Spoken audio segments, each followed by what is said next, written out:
Hello friends, welcome to my YouTube channel. देखिए, इस video के माध्यम से मैं आपको बताऊंगा कि बीएड फोर्थ सेमेस्टर में guide at least two student and report writing की फाइल कैसे बनाई जाती है। तो आइए देखते हैं। तो देखिए, ये सबसे पहले इंडेक्स है, परिचय है, प्रस्तावना है, निर्देशन का अर्थ एवं परिभाषा, निर्देशन के उद्देश्य, निर्देशन के प्रकार, निर्देशन की आवश्यकता, निर्देशन के महत्व, निर्देशन द्वारा समस्या का निदान, निष्कर्ष। तो इतनी हेडिंग है, इतना लिखना है आपको। तो आइए एक एक का विस्तार में देख लेते हैं। ये देखिए, सबसे पहले परिचय। परिचय में आप अपने बारे में, कॉलेज के बारे में, इसको आप देखकर अपने से रिलेटेड करके इसको लिख लीजिए।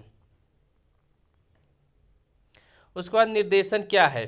प्रस्तावना। निर्देशन का अर्थ होता है एक व्यक्ति द्वारा किसी दूसरे व्यक्ति या समूह को निर्देश देना, किंतु निर्देश का शैक्षिक अर्थ का स्वरूप विद्वानों द्वारा व्यक्ति या समूह को जीवन में आगे बढ़ने के लिए दी जाने वाली सहायता माना जाता है। तो इस तरह से इसको आप प्रस्तावना है जो लिखा है इसको देख कर लिख लीजिए। उसके बाद निर्देशन का अर्थ एवं परिभाषा। निर्देशन का क्या अर्थ होता है और उसकी परिभाषा। देखिए, परिभाषा है जोन्स के अनुसार, थॉमस के अनुसार। थॉमस के अनुसार क्या है, निर्देशन का उद्देश्य छात्रों को उनकी समस्याओं में सहायता देना, समस्याओं को सुलझाने की क्षमता उत्पन्न करना ही निर्देशन है। नेक्स्ट है निर्देशन के उद्देश्य। निर्देशन के क्या उद्देश्य हैं।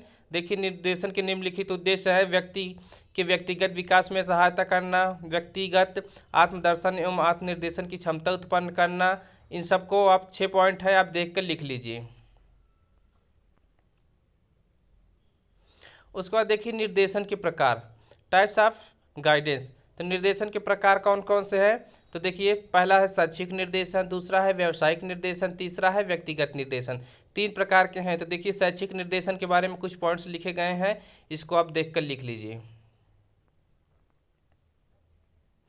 उसके बाद देखिए व्यावसायिक निर्देशन। व्यावसायिक निर्देशन में कुछ पॉइंट्स लिखे गए हैं, 5 पॉइंट है, देखिए लिख लीजिए। इसको समय उद्योग के अलावा विशिष्टीकरण की दिशा में प्रेरित करने हेतु। उसके बाद व्यक्तिगत निर्देशन। व्यक्तिगत निर्देशन में भी देखिए 4 पॉइंट लिखे गए हैं, अब आप इसको देख कर लिख लीजिए। निर्देशन की आवश्यकता। निर्देशन की क्यों आवश्यकता पड़ती है।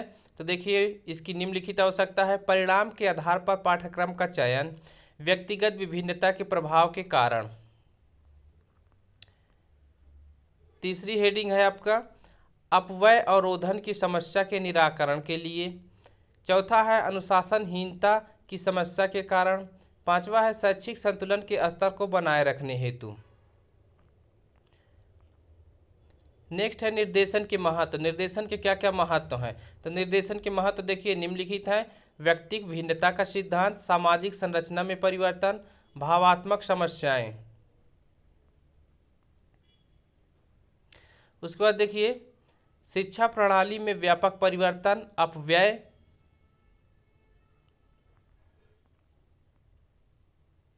नेक्स्ट देखिए निर्देशन द्वारा समस्या का निदान। निर्देशन द्वारा समस्या का निदान कैसे किया जाता है। समस्या संख्या फर्स्ट, बालक का नाम, बालक की समस्या, बालक की कक्षा। अब ये आप यहाँ पे रिपोर्ट राइटिंग शुरू हो जाती है।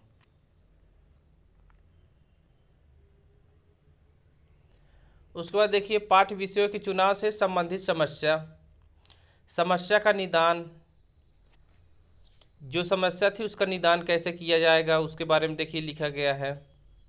अब समस्या 2 देखिए, यही आपकी रिपोर्ट राइटिंग है। समस्या 2 में अब बालिका का नाम, बालक की समस्या क्या है, बालिका की समस्या है समायोजन की समस्या। अब समायोजन की समस्या क्या है उसके बारे में देखिए। अब फिर उसका निदान, समस्या का निदान करना है। इस प्रकार मैंने दोनों छात्रों का निर्देशन किया जिससे वो अपनी सभी समस्याओं का समाधान स्वयं निकाल सकें। लास्ट में आपको निष्कर्ष लिखना है। देखिए, निष्कर्ष लिख देंगे। निर्देशन की आवश्यकता प्रत्येक क्षेत्र में पड़ती है, चाहे वो शिक्षा का क्षेत्र हो या फिर व्यवसाय या स्वयं व्यक्ति की अपनी समस्या। निर्देशन के बिना हम असहाय हैं।